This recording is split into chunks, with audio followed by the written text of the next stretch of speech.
Welcome to my visual tour. For more details on this property or to schedule an appointment to personally preview, be sure to contact a realtor today. This one won't last. 4-bedroom, 3-bath, 2-car side entry garage built in 2008 on almost 1 acre located off of a paved road with a fenced backyard. What more could you ask for, and it's vacant and ready for you to move right in. New 5-ton 14 seer AC installed in 2019 with HEPA filter and ultraviolet light. Half-acre lot next door was combined and features gazebo.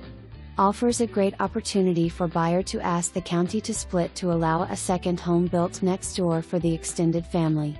Features double-door entryway, column ceilings, large open living, dining and family room area and open kitchen with island, plus inside laundry room with sink and large pantry area.